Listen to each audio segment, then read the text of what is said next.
एक ओंकार सतनाम करता पुरख निरपौ निर्वैर अकाल मूरत अजूनी सैभंग गुरप्रसाद जप आद सच जुगाद सच है भी सच नानक होसी भी सच। वाहिगुरु जी का खालसा वाहिगुरु जी की फतेह। डियर स्टूडेंट्स, हमारे पास 10th क्वेश्चन करने एक्सरसाइज 6.3 का 10th क्वेश्चन। 10th क्वेश्चन में आपको बोला हुआ है A B C triangle similar है किसके, ई एफ जी के, ये याद रखना, एफ ई जी के, सॉरी एबीसी आपको बोला हुआ है बच्चे। ई एफ जी देख लेते हैं, नीचे क्वेश्चन में दिया हुआ है ABC is similar to F E G, F E G के सिमिलर दिया हुआ है एबीसी क्वेश्चन में। तो अगर ये ट्राइंगल सिमिलर है मींस कॉरेस्पॉन्डिंग एंगल ये इसके इक्वल होगा, ये इसके इक्वल होगा और ये वाला कॉरेस्पॉन्डिंग एंगल इसके इक्वल होगा। मैंने क्या करा, इसको 2x ले लिया, तो फिर ये भी क्या होगा 2x। क्वेश्चन में बोला गया है कि आपका एसीबी का बाइसेक्टर है सीडी, एसीबी का बाइसेक्टर आपने सीडी ले लिया और एफ जी, और इसका किसका बाइसेक्टर बोला हुआ है ईजीएफ, ईजीएफ का बाइसेक्टर बोला हुआ है जीएच। तो मींस ये x होगा तो ये भी क्या हो जाएगा x, ये x होगा तो ये भी क्या होगा x। तो आपको फर्स्ट पार्ट में टू प्रूव क्या करना है, मैं यहाँ पे लिख रहा हूं to prove in first part. आपको फर्स्ट पार्ट में प्रूव करना है C D upon G H is equal to A C upon F G. आपको ये प्रूव करना है C D over G H is equal to A C over F G. Means हमारे पास ऊपर से कौन सा ट्राइंगल बन रहा है ए सी डी, देखो ऊपर से ए सी डी ट्राइंगल बन रहा है, नीचे से कौन सा ट्राइंगल बन रहा है F G H, F G H triangle बन रहा है। मीन्स हमारे को ए सी डी और एफ जी एच को सिमिलर प्रूव कर दे, काम खत्म हो जाएगा। अच्छा, अब हमारे पास ये सिमिलर प्रूफ करना बहुत इजी है। इसका प्रूफ जरा ध्यान से देखिएगा। फर्स्ट पार्ट का प्रूफ अगर ये दो ट्राइंगल सिमिलर प्रूफ कर दूं मेरा प्रूफ हो जाएगा काम, क्योंकि ऊपर से एसीडी बन रहा है नीचे से एफजीएच बन रहा है, तो यानी ये ट्राइंगल इसके सिमिलर प्रूफ करना है। तो मैं कैसे कह सकता हूँ एंगल ए किसके इक्वल है, एंगल एफ के। कारण क्या है ए और एफ इक्वल होने का, पूरा बड़ा ट्राइंगल इस पूरे के सिमिलर दिया हुआ है, तो मैं क्या लिखूंगा as A B C is similar to what F E G. तो मींस ये हमारे को गिवन है ना ट्राइंगल सिमिलर है, मींस ए के इक्वल एफ, बी के इक्वल ई, सी के इक्वल जी। तो मींस ए एफ के इक्वल हो गया क्योंकि ये ट्राइंगल इसके सिमिलर दिया हुआ है। और हमारे पास इस ट्राइंगल का ए सी डी, इस ट्राइंगल का A C D is equal to इस ट्राइंगल का एफ जी एच, इस ट्राइंगल का एफ जी एच, दोनों एक्स है। फिर इस ट्राइंगल का बचा हुआ एंगल क्या रह गया, इस ट्राइंगल का एक एंगल ए हो गया, इस ट्राइंगल का दूसरा एंगल सी हो गया, बीच वाला एंगल देखा, और तीसरा एंगल क्या रह गया डी, और इस ट्राइंगल का तीसरा एंगल क्या रह गया एच। एफ भी हो गया, यहां से जी भी हो गया, बचा हुआ क्या रह गया एच। तो अगर दो हमारे पास पेयर्स इक्वल हो तो तीसरा ऑटोमेटिकली इक्वल हो जाता है।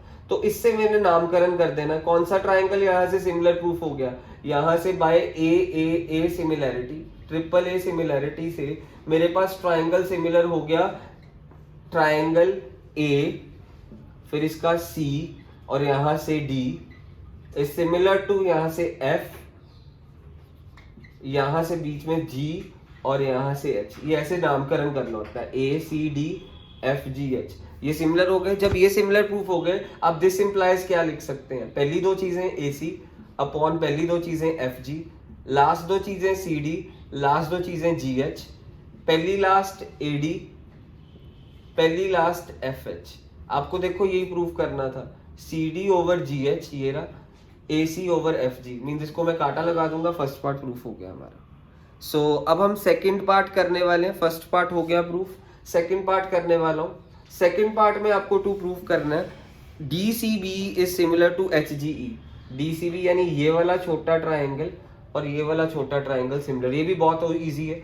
सेकंड पार्ट में आपको प्रूफ करना है to prove D C B is similar to triangle H G E. तो आप कैसे करेंगे इसको सिमिलर प्रूफ, कैसे करेंगे ध्यान से देखिएगा। ये एंगल बी ई के इक्वल है क्योंकि ये पूरा बड़ा ट्राइंगल इसके सिमिलर दिया हुआ है। Angle B is equal to angle E as हमारे को कौन सा सिमिलर दिया हुआ गिवन है A B C is similar to what F E G. देखिए इधर बी है इधर ई है, मींस ट्राइंगल सिमिलर हो तो कॉरेस्पॉन्डिंग एंगल इक्वल होते हैं। बी ई के इक्वल हो गया और इस ट्राइंगल का मेरे पास angle D C B X है, डी सी बी, और इस ट्राइंगल का एच जी ई एक्स है, HGEX है। और बचा हुआ एंगल क्या रह गया, इसमें भी E के इक्वल हो गया, C इसके इक्वल हो गया, बचा हुआ क्या रह गया, इसका D और इसका H। तो मैं कह सकता हूँ D is equal to what, H। बचा हुआ एंगल तो इसका D रह गया, मीन्स जब दो पेयर्स इक्वल हो जाए तीसरा ऑटोमेटिकली इक्वल हो जाता है। अब नामकरण करेंगे, नामकरण कैसे करा जाएगा, ट्रायंगल, ट्रायंगल B फिर C फिर D is similar to E, फिर यहाँ से G और फिर यहाँ पे H।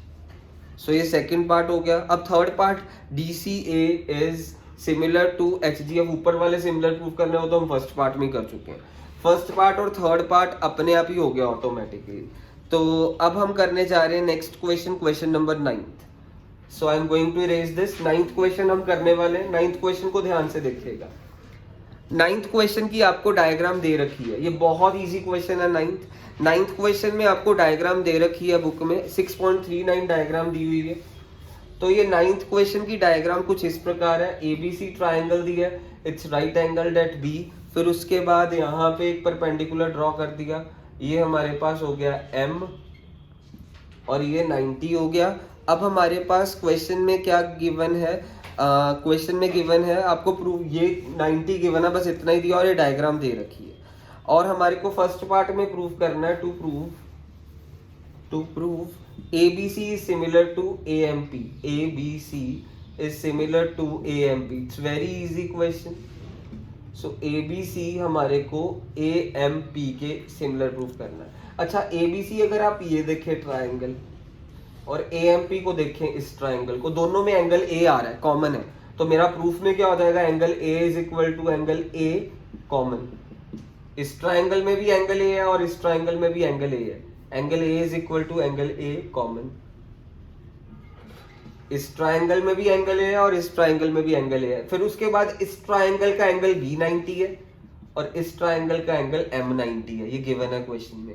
दो पेयर्स इक्वल हो एंगल के तो तीसरा पेयर ऑटोमेटिकली इक्वल हो जाता है। फिर हमारे पास यहाँ पे ABC में A हो गया हमारे पास कॉमन, B भी हो गया। बचा हुआ एंगल कौन सा रह गया इस ट्राइंगल का, C। और इस ट्राइंगल का बचा हुआ एंगल क्या रह गया, A भी हो गया, M भी हो गया। तो बचा हुआ एंगल क्या रह गया, P। तो अब हमारे पास ये बचा हुआ एंगल अपने आप इक्वल हो जाता है। दो एंगल्स इक्वल हो तो तीसरा अपने आप इक्वल हो जाता है। तो मेरे पास रूल कौन सा लगा, by A similarity. By A similarity मैं क्या कह सकता हूँ, ट्राइंगल, ट्राइंगल नामकरण इसी हिसाब से करना है, A फिर B फिर यहाँ से C is similar to triangle A फिर यहाँ से M फिर यहाँ से P। ये क्वेश्चन हो गया हमारा। सो फर्स्ट पार्ट हुआ। इसका सेकंड पार्ट देखिए। सेकंड पार्ट में आपको टू प्रूव करना है। सेकंड पार्ट टू प्रूव आपको क्या करना है सेकंड पार्ट में, CA over PA is equal to BC upon MP। ये बहुत इजी है, फर्स्ट पार्ट में ये प्रूव कर चुके। तो अब आप फर्स्ट पार्ट से क्या कह सकते हैं, पहली दो साइड्स अपॉन पहली दो साइड्स। जब हमारे पास ट्राइंगल्स इक्वल हो तो उनकी कॉरेस्पॉन्डिंग साइड्स की रेशो इक्वल होती है। पहली दो साइड्स अपॉन पहली दो साइड्स, फिर दूसरी लास्ट दो साइड्स अपॉन लास्ट दो साइड्स। यहां से आप ये कह सकते हैं लास्ट दो साइड्स अपॉन लास्ट दो साइड्स। फिर उसके बाद पहली लास्ट साइड अपॉन पहली लास्ट साइड। अब हमारे पास देखो प्रूफ क्या करना था, CA upon PA is equal to BC over MP। हमारे को इसकी जरूरत ही नहीं है और ये हेंस प्रूफ हो गया। सो ये प्रूफ करा, उससे ये चीज प्रूफ हो गई, क्योंकि if triangles are similar then the ratio of their corresponding sides are equal. तो ये क्वेश्चन भी हो गया अब हमारा।